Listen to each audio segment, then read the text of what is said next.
mesdames, messieurs. Alors, ça me fait plaisir de vous retrouver à votre émission culturelle, Mosaïque. Votre émission culturelle, c'est sur la télévision, votre télévision régionale. La coopérative, c'est sur la télé. Alors, de nouveau, on se retrouve à la Maison Félix-Leclerc pour accueillir une personne du milieu culturel. Aujourd'hui, on a une artiste visuelle, Émilie Léger. Bonjour. Bienvenue à notre émission. Merci. Je suis content de recevoir une artiste à nouveau. Oui, ça me fait plaisir. On va découvrir quelqu'un qui a un trajet original. Parce que aujourd'hui, en art visuel, toutes les instances culturelles poussent les artistes vers le numérique. Puis toi, tu fais, ou t'as fait, mais c'est un peu entre les deux, là, je pense. Mais quand même, tu vas vers un art qu'on va dire traditionnel. Oui, exact. Okay. On me dit des fois que je fais un peu le trajet inverse à la plupart des gens. Je pense que c'est tout à fait vrai.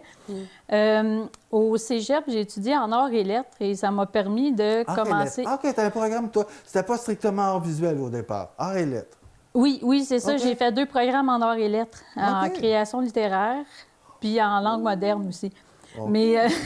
Wow, je viens d'apprendre quelque chose. On n'avait pas parlé de ça auparavant. OK. Oui. Ça m'a permis d'explorer les programmes de traitement de l'image parce que j'ai eu des cours qui étaient un peu reliés aussi au graphisme. Okay. Et c'est là que j'ai commencé à m'initier à Photoshop et les programmes dans ce temps-là, c'était pas aussi perfectionné qu'aujourd'hui, c'est sûr. Et là, j'ai commencé à découvrir les possibilités créatives du numérique. Mais dans ce temps-là, je faisais pas tellement de création traditionnelle. OK. Au début, je manquais beaucoup de patience avec ces programmes-là. Ah, c'est exigeant, hein? C'est exigeant d'apprendre le vocabulaire, puis tout utiliser. Oui, puis j'avais pas les tablettes graphiques non plus, là. J'avais pas l'équipement de pointe, donc je travaillais à la souris, je trouvais ça long, puis un peu frustrant. Ouais. Mais... Oui, je peux comprendre. Mais assez vite, je m'y suis habituée, puis j'aimais beaucoup travailler seule avec un ordinateur. À l'époque, ça me convenait très bien. Okay. Puis, au fil des années, bien, je m'y suis intéressée de plus en plus au point où je suis allée faire une formation en graphisme, une attestation d'études collégiales de 18 mois. Okay. Puis là, j'ai pleinement pu explorer les fonctionnalités du numérique, puis j'ai vraiment exploré là, mais j'ai continué à travailler le traitement de l'image de façon plus approfondie. Puis là, tu as eu une tablette graphique parce que là... Oui, bien là, j'avais pas le choix. Cégep, non, c'est ça. J'ai eu un Mac puis une tablette graphique. Là. Ouais. Donc là, c'était... On était en affaires, là. Oui, c'est ça, exactement. Oui. Puis, suite à ça, bien, j'ai commencé à travailler sur des contrats d'illustration. Mon style était... je peux peut-être... Oui. Vas-y. Oui, montre ça. OK, donc ça ici. J'ai développé un style qui était un peu fantasy, science-fiction, horreur et dark. C'était le style d'illustration que j'aimais beaucoup. J'avais découvert aussi à l'époque le travail de Boris Vallejo et Louis Royo, qui étaient des illustrateurs assez connus dans les années 80 et qui avaient pas mal contribué à ces sous-genres-là. Oui, exactement. Puis moi, je m'inspirais beaucoup de ça pour mes illustrations et ça m'a emmenée vers le domaine littéraire parce qu'il y avait une demande pour ça. Mais tu avais toi-même fait des études de littérature et création visuelle? Là, exactement. À cheval? Oui, fait que c'était le fun de me retrouver entre ces deux univers-là. C'est presque comme si j'étais un peu... prédestinée à ça, là, à la croisée de ces deux chemins-là, si on veut. Ouais. Puis, même, j'ai tellement approfondi le côté littérature en ce qui avait trait à l'illustration que je ne ressentais pas le besoin non plus d'aller plus vers ce qui était publicitaire ou vers d'autres usages là, de l'illustration. Et il y a plusieurs maisons d'édition qui sont spécialisées dans ces sous-genres-là au Québec. C'est juste que c'est niché, là. Il faut les connaître. Puis il y en a qui sont plus connus d'autres. Ouais. Donc, j'ai eu la chance aussi de travailler avec eux, là, les éditions à lire et d'autres maisons d'édition. Puis suite à ça, bien, là, je chantais à un moment donné que le côté numérique, ça me suffisait plus. Puis c'est là que je suis arrivée à Mais me qu'est-ce qui te questionner. manquait? Oui. Qu'est-ce qui te manquait? Ah. Qu'est-ce qui fait que tu étais tanné d'être assis devant ton ordinateur, devant un écran, c'est ça? Tu avais besoin de bouger plus, que ça soit un peu plus physique, là, un peu plus dynamique? Oui, c'est ça exactement, mais ça, c'était quand même plusieurs années après mes études en graphisme, là, puis après mes activités en illustration. Oui. Bien, si c'était le côté plus physique, je dirais plus tactile de la création, c'est sûr qu'il y a des façons de faire du numérique, là, quelque chose de plus concret. Fait que là, j'avais commencé à imprimer certaines de mes illustrations sur toile, puis à faire des retouches de peinture, ou utiliser des médiums. Oui, j'ai commencé un peu progressivement comme ça, mais quand même, je trouvais que la dimension numérique était trop présente. Et là, ben, j'ai commencé à imaginer des façons d'aller de plus en plus vers la création traditionnelle. Alors là, ben, comme les exemples de création qui sont ici. C'est ça, parce qu'on voit qu'il reste, il y a de la photographie, OK, qui est quand même traitée. C'est pas une photo strictement collée, imprimée. Elle a déjà été un petit peu travaillée. Ça devient comme ton élément central, parce que là, je vois que dans toutes ces œuvres-là, tu as des visages, hein? Tu as des têtes, tu as des têtes féminines d'ailleurs, strictement féminines. Je travaille beaucoup le portrait, en effet. Donc là, je me suis munie d'une imprimante laser à la maison. Puis, fait que là, je suis autonome là, parce que je fais moi-même mes impressions. Sur papier photo. Et j'utilise des médiums de transfert que je transfère sur le panneau de bois. Puis là, donc, tu ne colles pas littéralement la photo sur ton panneau de bois, mais c'est à partir de ton impression. Tu as un médium de transfert qui prend ton image, qui prend les couleurs, puis que c'est ça que tu transfères. C'est pas le papier. Non, exactement. Puis que ça prend des médiums là, spécifiques pour faire ça. Oui, je sais, je connais un petit peu ça. Là. Oui. Puis qu'une fois que le transfert est fait, bien là, les possibilités sont infinies parce que là, j'utilise la peinture acrylique, j'utilise des marqueurs de peinture, j'utilise la peinture aquarelle. Puis j'utilise beaucoup le papier aussi. On en voit certaines où j'intègre du collage. Oui, exactement. Donc, dans celle-là, c'est transfert, peinture acrylique, aquarelle. J'ai utilisé des marqueurs de peinture, puis je fais du collage aussi. Puis tu m'as dit aussi qu'il y avait des espèces de papier d'art. Oui. Que l'oranger, que moi, je prenais comme... C'est comme faire à la spatule. J'avais l'impression que c'était comme faire à la spatule. Mais tu m'as dit, non, c'est du papier qui s'est fondu avec le traitement sur la surface. Puis c'est intéressant. Ça donne vraiment des belles matières. Oui, bien, ça donne vraiment une belle texture. Puis c'est ça. Donc, c'est les papeteries artisanales, entre autres la papeterie Saint-Armand. Puis il y a certaines papeteries qui font des papiers expérimentaux, texturés avec des couleurs. Donc, j'aime ça en commander puis voir comment je peux les intégrer à mes créations. Puis ça donne vraiment une dimension qui est intéressante, là. Puis qui est unique aussi, parce que c'est pas des papiers qui sont... c'est des papiers qui sont faits en édition unique. Là, donc, c'est ça, exactement. OK, c'est le fun. Ben oui. Alors, autour de ton personnage, c'est beaucoup des recherches de matière, de texture, ce que tu avais d'une certaine façon dans le numérique. OK? Parce qu'en quelque part, tu aimes beaucoup travailler les surfaces, explorer comme... C'est comme la texture lumineuse là, de la matière. Oui, exactement. Puis créer des climats, là, c'est vraiment... C'est des beaux univers que tu fais là. Merci. Que tu découvres, là. Ouais. Puis j'ai essayé d'aller chercher aussi le côté littérature qui était un de mes premiers amours. Là, quand j'ai étudié en lettres, là, j'ai essayé d'aller rechercher ce côté-là. Tu veux dire que tu nous racontes une histoire ou tu parles du texte? Oui, c'est ça. L'idée d'inclure des mots du texte dans les images, c'est ça que tu veux dire? Exactement. Puis souvent, les titres de mes œuvres sont reliés au texte qu'on y retrouve. Donc, c'est l'année passée que j'ai commencé à m'intéresser au lien entre le texte et l'image. Et là, je me suis dit, bien, comment est-ce que le texte a un lien avec l'image ou est-ce que c'est l'inverse? Est-ce que c'est l'image qui génère le texte? Oui, exactement. Je me suis un peu intéressée sur les rapports entre les deux. Puis, d'une pièce à l'autre, bien, des fois, comme exemple pour cette pièce-là, c'est le texte. Celle-ci, là, dont on parle? Oui, exactement. C'est le texte qui a inspiré le reste de la composition. Okay, Donc, là, ça, c'est un travail d'illustrateur. S'inspirer du texte pour créer une image. Exactement. Mais ça peut être juste... il y a certaines pièces où l'approche est plus minimaliste. C'est sûr, des fois, ça peut être juste des petits extraits de texte, même quelques mots qui peuvent... Comme celle-là, « Handle with care », donc manipuler avec soin. Mon personnage est un peu est un peu représenté dans une atmosphère délicate, là, si je peux dire ainsi.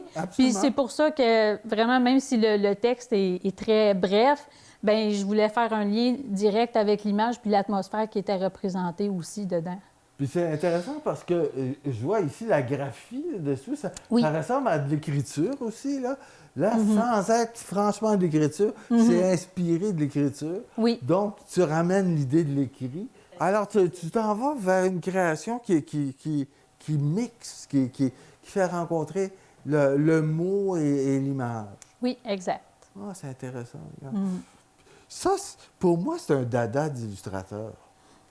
Oui, bien, je pense qu'il y a probablement ça aussi que j'ai essayé d'aller chercher. Puis même si je travaille plus tellement en numérique puis que je suis peut-être moins dans l'illustration maintenant, bien, c'est sûr que ça inspire ma pratique traditionnelle. Mais je dis que c'est un dada d'illustrateur, mais pas forcément parce qu'il y a une artiste à l'île Perrot d'origine française que j'ai reçue, j'ai oublié son nom, c'est bête, qui fait des grands tableaux où il y a des mots aussi. Beaucoup, ou l'idée de l'affiche, peut-être. Oui. Je pense, en quelque part, c'est peut-être un peu l'influence de l'affiche sur le tableau. Oui, c'est vrai. Oui. Hein? Il y a quelque chose comme ça, où l'impact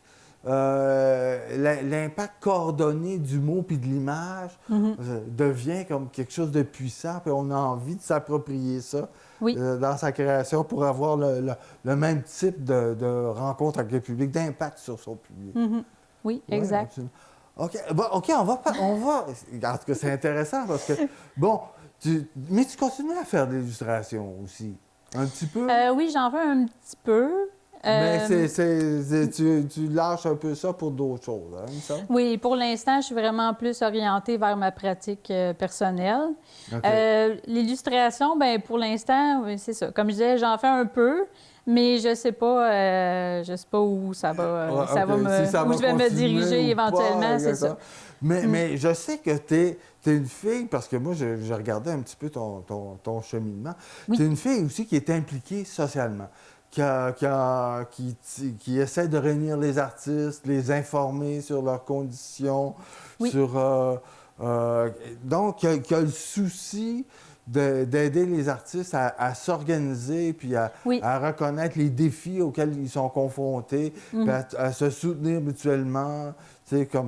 J'imagine que tu fais partie d'Illustration Québec, là, comme artiste. Peut-être t'es au RAV aussi en même temps, je pense. Je pense que tous les artistes d'Illustration Québec sont potentiellement...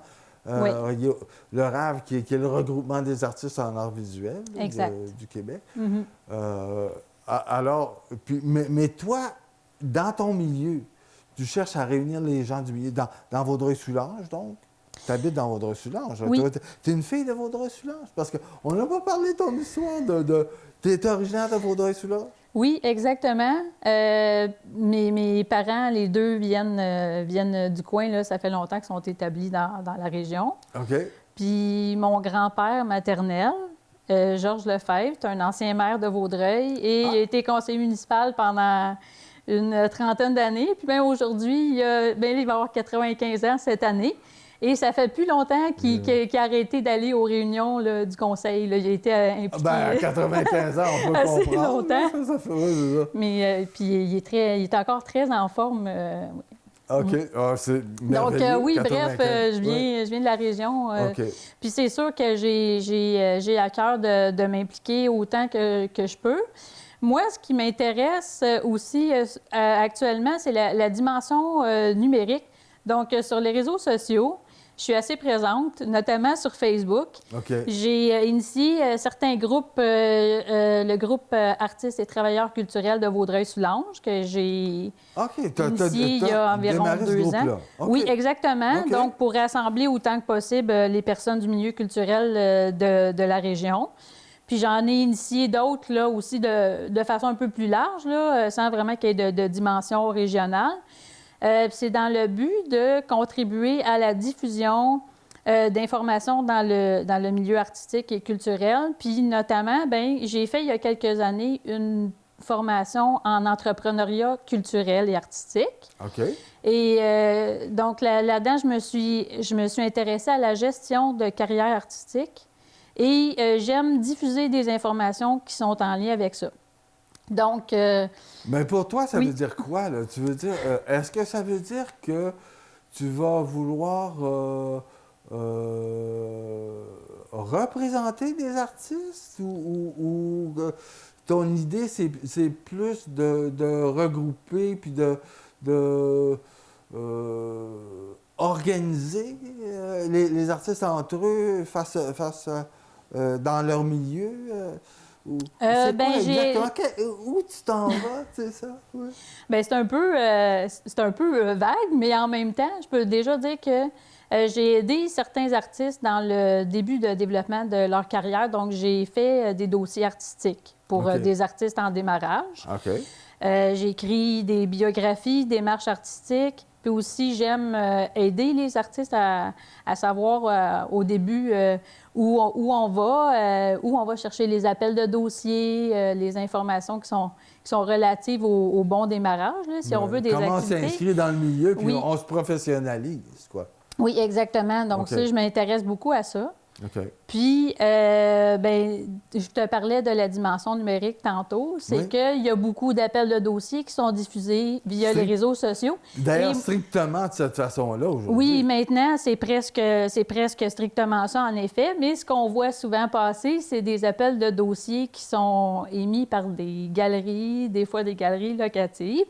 Puis, tout ce qui est milieu des centres d'artistes, peut-être on voit un peu moins ça. Puis, souvent, je me rends compte que les artistes qui sont en démarrage connaissent peu les centres d'artistes. Puis c'est important pour une carrière. Oui, exactement. Parce que, pourquoi? Parce que les centres d'artistes, bien, ils ont la professionnalisation. Majoritairement, c'est géré par des personnes qui sont vraiment issues du milieu, puis par des artistes. Donc, il y a tout le côté technique, là, aussi, qui est important. Puis... Mais la reconnaissance professionnelle d'un artiste passe beaucoup plus par exposé en centre d'artistes qu'en galerie commerciale. Exactement. Ce qui finalement a peu de conséquences sur comment les institutions vont te reconnaître. Mm-hmm. Exactement. Ouais. Puis, donc, moi, j'aime me dédier à ça, un peu à la visibilité, à contribuer à la diffusion des informations qui sont plus pertinentes là, pour moi, pour les artistes, puis notamment à ceux qui commencent. Là, donc, il va falloir que tu me mettes sur ta liste. Là. Je pense qu'il va falloir que je me joigne à ton organisme pour en savoir plus. Mais c'est vraiment une préoccupation que j'ai de plus en plus. Puis là, actuellement, je suis en réflexion à voir si... L'année passée, j'ai fait un court séjour au HEC en gestion d'organismes culturels. OK. Puis j'ai l'intention peut-être de retourner. Là. La situation de la COVID a un peu compliqué mes études et activités, comme beaucoup de gens. Mais là, je suis en processus de réflexion parce que je pense que c'est quelque chose vraiment... de pertinent, puis c'est nécessaire aussi. Absolument. Il y a beaucoup de travail à faire en vue de ça. Et autant au niveau régional qu'au national. Exactement. Oui. Ah oui. Donc, en région, ici, à Montréal, ils sont peut-être plus organisés, d'une certaine façon. Mm. Bon, ça dépend des gens. Mais en tout cas, les organismes sont principalement là. Mais ici, il y a des besoins réels. Il y a des besoins de regroupement, il y a des besoins de plateformes. On a un magnifique musée régional, mais lui-même, ce musée-là rencontre certains obstacles, n'a peut-être pas la reconnaissance nécessaire pour la professionnalisation des artistes. Puis oui, il y a beaucoup de choses à faire ici. Oui, exactement. Puis aussi, j'aime regarder qu'est-ce qui se fait ailleurs en région et dans certaines banlieues. Donc, oui, ça peut nous inspirer certainement. Oui, c'est sûr qu'il y a des modèles, oui, comme justement pour en revenir au centre d'artistes, on s'en parlait. Oui. Notamment à Rimouski, il y a un centre d'artistes. Rimouski, c'est loin, c'est creux. Mais ils ont un centre d'artistes, Caravane des Rails, qui est très à la fine pointe, là, puis qui est très axé sur les moyens technologiques de créer, là, que ce soit en numérique ou même pour la création traditionnelle. Et ils ont l'équipement de pointe, ils ont les locaux, ils ont le personnel. Ça ici, un centre d'artistes. Hein? Ça serait le fun. Hein? Ça serait merveilleux. Mais comment? Il faut qu'il y ait des jeunes comme toi qui mettent l'épaule à la roue, puis qui peut-être qui amènent d'autres artistes, qui nous regroupent, qui nous fédèrent pour qu'une chose comme ça puisse advenir ici. Oui, bien c'est sûr que c'est un mouvement collectif qui aurait lieu d'être, oui. Mais tu sais, regarde, on a une différence d'âge. Moi, j'ai pratiquement 70 ans. Là. C'est vrai que je sais que c'est un projet qui demande du temps pour arriver à... Puis, disons que j'ai peut-être pas l'énergie que j'avais dans les années 80. Mais tu as l'air encore beaucoup énergique. Je suis pas pire, mais c'est des gens comme toi là, qui vont permettre la venue d'une chose importante comme un centre d'artistes en région. Puis, en fait, je compte sur toi. Je suis prêt à t'appuyer, mais je compte sur toi et sur des gens comme toi là, pour si tu peux rassembler des gens pour faire advenir une chose comme ça serait extraordinaire. Je pense que notre milieu a tout à gagner. Bien, c'est sûr que mon implication, j'essaie de m'impliquer le mieux que je peux. Là. Ouais. Dans la mesure de tout ce qu'il y a autour, puis de mes occupations, et de la famille aussi, parce qu'on en parlait un peu de la famille. C'est ça, tu as 3 enfants, t'es pas... Oui, c'est ça.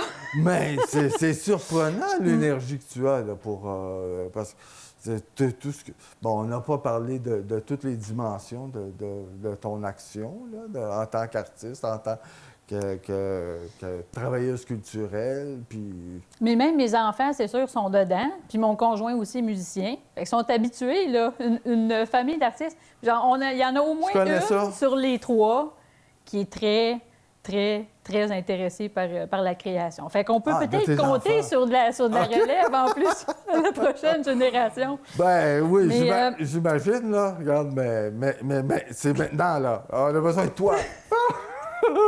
Ma fille de 3 ans, là, elle a en masse d'énergie aussi pour... là, ça nous mène à un peu loin dans le temps pour moi, en tout cas. Ça va être tard pas mal si c'est elle qui est la leader. Ah, wow! Hey, écoute, bon... Ça passe vite, qu'est-ce qui s'annonce pour toi, là? Où tu t'en vas maintenant? Ou est-ce qu'il y a quelque chose... Parce qu'en période de pandémie, c'est difficile là, pour tous les artistes. On ne sait pas trop où est-ce qu'on s'en va, là, je comprends. Mais est-ce que tu as des projets là, qui s'annoncent ou des expositions? C'est sûr que j'ai quelques projets d'exposition. C'est sûr que c'est difficile ces temps-ci. Ouais. J'ai une exposition à la Galerie d'art du Cégep de Victoriaville. Je m'en vais accrocher jeudi. Ah, bon, écoute donc, certaines pièces qui sont là. OK. Et aussi, bien, j'ai d'autres projets, mais c'est sur la glace, puis il y en a qui vont probablement être remis en 2022. Là. Mais dans la région ici, là, pour nous, là, qui sommes à votre... Est-ce que tu as quelque chose qui s'annonce ou pas? Il n'y a rien de fixé pour toi? Pour ce qui est de projet d'exposition, pour l'instant, non. Là, je me consacre à ma pratique artistique pour le moment. OK. Puis j'étais encore assez productive. D'ailleurs, récemment... Oh, je vais essayer de le montrer, mais je sais pas. Ah oui, tu nous as apporté quelque chose. C'est ça, tu as un cahier, là. Un journal de création, là. J'espère que quelqu'un va le montrer. Ben, je sais pas, je pense que tu en nous là, regarde, ici. OK. Oui, c'est bon. Non, c'est ouais. C'est un journal de création que je me suis fait. C'est un exercice de création quotidienne. Pendant un mois, je viens d'arrêter là, parce que là, je prends une pause. OK. Pendant un mois, j'ai fait une page par jour. Wow. Puis justement, mon thème, c'était vraiment d'explorer les liens entre visuel et image, OK. un peu comme pour mes pièces sur panneau de bois. Récent, oui. Mais le défi supplémentaire que je me rajoutais, c'est que je me fixais à une demi-heure à 1 heure par jour. OK. Un peu comme on ferait de l'entraînement. D'ailleurs, j'aurais dû consacrer ce temps-là à l'entraînement. Non, Mais bon, non, c'est une autre sorte d'entraînement. Ben, c'est ça. Ben, déjà, comme Puis, maman, t'as déjà pas mal d'entraînement oui, de tout genre. oui. Puis là, d'ailleurs, j'ai une montre maintenant qui compte les pas que je marche dans une journée. Là. Puis OK. je m'aperçois que je fais beaucoup plus de pas que je pensais à courir après les enfants et jouer avec eux dans la cour. Oui, j'imagine. Mais bref, Ah, c'est ça, c'est des petits que tu as, là, toi. Ils ont 2, 3 et 4 ans. OK, Oui. wow. OK, oui, c'est un bon contrat. Hein, qu'est-ce que tu penses de ça? Ben, oui. Alors, Papa, il est oui, là, puis il bon. approuve. OK, oui. Donc, oui, le journal de création, une demi-heure à 1 heure par jour, avec des éléments qui étaient un peu aléatoires. Donc, soit du texte ou des coupures d'images. Là. Ouais. Puis, c'est un peu du mélange de collage. Ben, on voit peinture. que c'est le même univers Oui, là, que exactement. tu développes. OK. Mais sans le transfert d'image, là, c'est que c'était vraiment plus du collage. C'est du collage, Et ben, c'était vraiment des pièces là, différentes à chaque jour. Puis en même temps, ça me permettait de spontanément faire des liens entre des éléments qui étaient Disparates au disparates, exactement. OK. Ouais. Puis de les mettre en commun là, de façon assez rapide. Esthétique, parce que C'est finalement, des petits on défis. cherche la beauté Exactement. aussi à travers ce qu'on fait. Écoute, Émilie, on est déjà au terme, tu vois.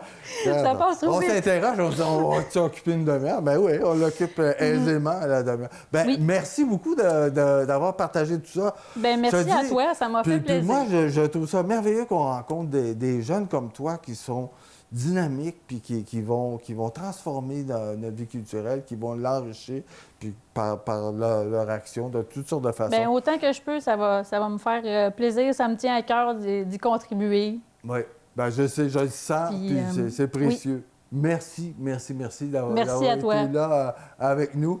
Ça m'a Mesdames fait et plaisir. messieurs, encore une fois, vous voyez comment on fait des belles découvertes, puis que moi, je trouve que les jeunes sont incroyables. Ben, d'ailleurs, c'est leur rôle de nous brasser un peu, puis de régénérer tout notre milieu. Alors, merci à vous d'avoir été avec nous une nouvelle fois cette semaine, d'avoir découvert avec moi une artiste, un créateur, un acteur du milieu culturel. Puis, alors, je vous invite à nous revenir la semaine prochaine à votre émission Mosaïque, votre émission culturelle régionale de C'est sur la télé. Alors, à très bientôt. À la semaine prochaine, quoi. Merci. Au revoir. Alors, regarde. OK. Ouais, oui, ben oui.